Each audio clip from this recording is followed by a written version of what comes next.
2 months. I've never been at a job more than a year. My entire life. Never been at a job more than a year.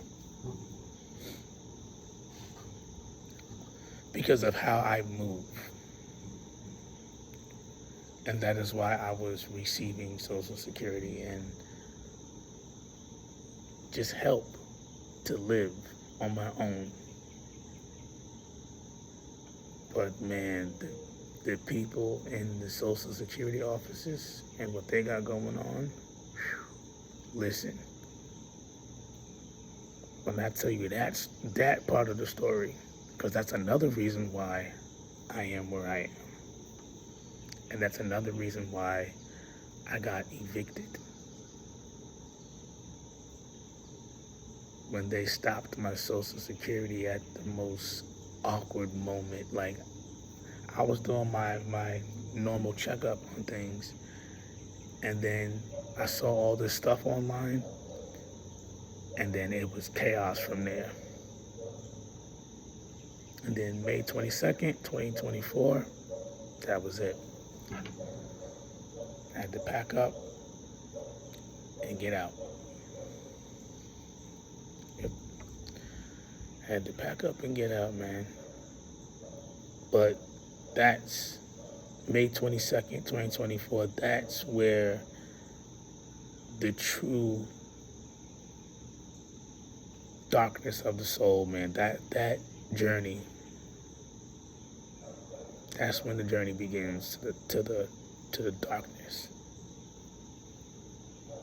That journey was wicked. Sheesh. Like, some of this stuff, I don't even think y'all will believe that I was really going through this. But I have receipts. And I have someone who was actually on the phone with me while all of this was taking place. So, not making none of it up, man. Imagine being in a family because of your father. So now you're just there by association, and you're forced to live with these people. Imagine that. Because of your father, you're forced to take their last name. You're forced to do this. Everything is forced. And they did it when you were little because you couldn't speak for yourself. Because when you're able to speak for yourself, you take that power away. And that's what I did. Because I was asked at a very young age, I think it was either 12 or 13, I was asked at a very young age, did I want to be adopted? And I said no. And ever since then, I've never been adopted. Just been just chilling. Like literally free floating, or as the basketball would say, free agent, basically. Free agent.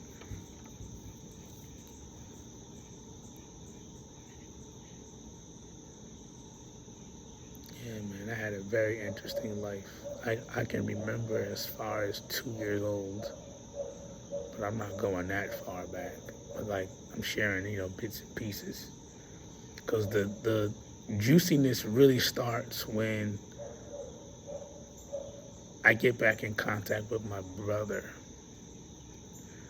Because before that, my mother and my sister passed. So yeah, it's gonna get juicy because that's where everything like skyrockets. When my mother and sister dies, and then my brother, and then my brother's not dead, but that's what I'm saying is that's where everything skyrockets spiritually. That's when the gifts start kicking back in tenfold, even though I was already juiced up because I had cancer. And I'm going to talk about that too, because that's how they snatched my voice for 7 months. Misusing my gift. One day I was fine talking, next day I was hoarse. And I was hoarse for quite a while before, we actually went to go see why I was hoarse. And then come to find out, I had cancer on my voice box at 23. Listen to that number, cancer on my voice box at 23.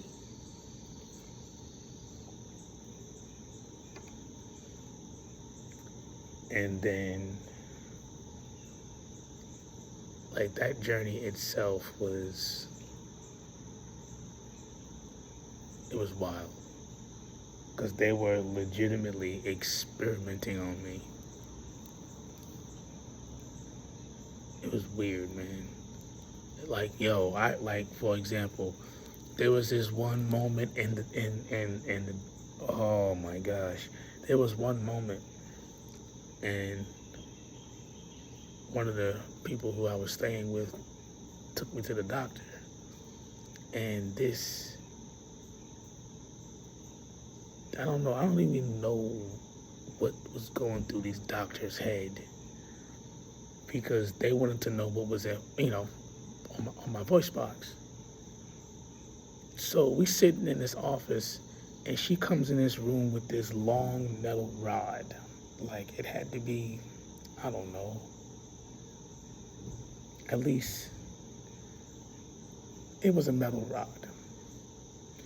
Do you know they tried to shove this metal rod down my throat? Both of them, the doctor and that lady who I was staying with, in the office. I'm like, well, what the hell are y'all doing? But, like, the stories, man, the stories. But the biopsy was, the first, where they put me to sleep and actually went down and got a piece of it.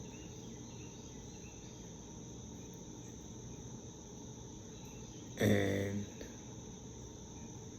it was listen, the radiation, the chemo, the hospital, staying in the hotel. It was,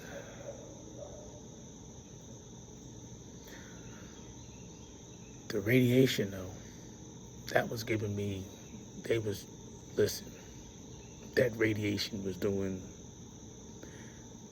just know when I was done with the treatment, like completely done with the treatment, nothing was the same.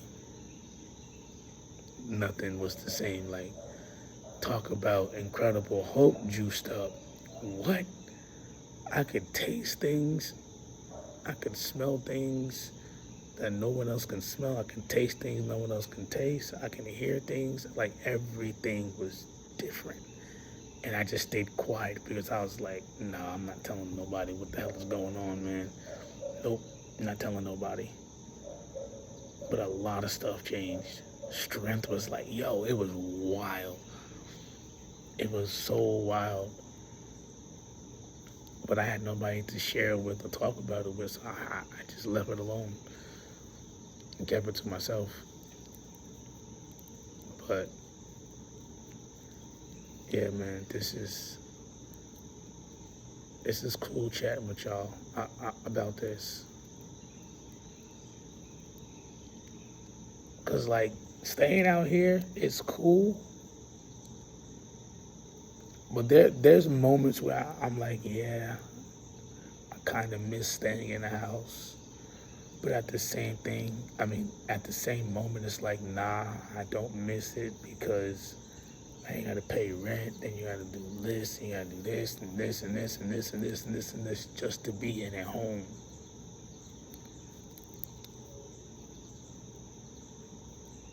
It's like, are you really living when you're in a home?